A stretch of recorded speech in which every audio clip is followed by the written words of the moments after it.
La double championne de France 2016 en gymnastique artistique est iséroise. À seulement 17 ans, Anna Garde excelle dans son sport, mais elle est aussi une musicienne confirmée. Son portrait avec Nathalie Rapuc et Cédric Picot.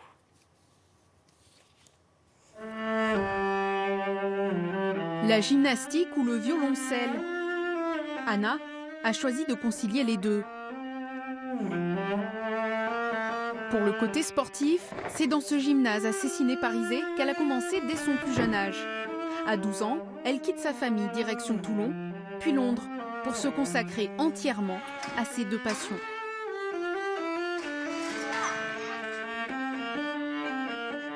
C'est pas vraiment un sacrifice au final. Je laisse des choses de côté. J'essaye de pas penser à toute la famille qui est pas à côté de moi et tout ça, parce que c'est là où je suis, c'est là où je peux m'entraîner le mieux. Parce que si je devais revenir, je pourrais pas m'entraîner aussi haut et je pourrais pas arriver à ce niveau-là. Un niveau récompensé cette année avec le double titre de championne de France et 3 médailles à seulement 17 ans. Le violoncelle, son autre passion, ne la quitte pas. À Londres, une chance s'est offerte à elle de pouvoir concilier les deux carrières. Impensable d'abandonner l'une ou l'autre.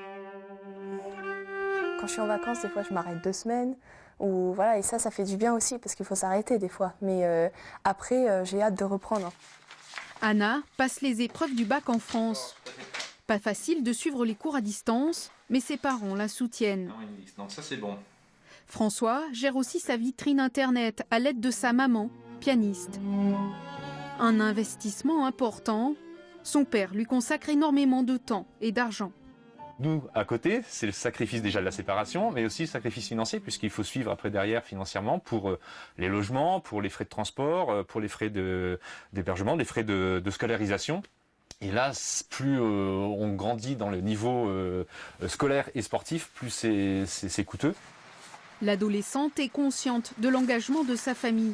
La réussite ne l'empêche pas de garder les pieds sur terre et de voir loin. Je sais que la gym, de toute façon, ça s'arrête quand même assez jeune. C'est-à-dire que vers 20-25 ans, il faut commencer à arrêter. Et puis même peut-être que le corps il va dire non au bout d'un moment. Donc voilà, mais je sais qu'après au niveau de la musique, ça va être mon métier plus tard. Avec une si belle énergie, dans une salle de sport ou de concert, Anna a encore de belles aventures à vivre. Place à notre série de la semaine, on va parler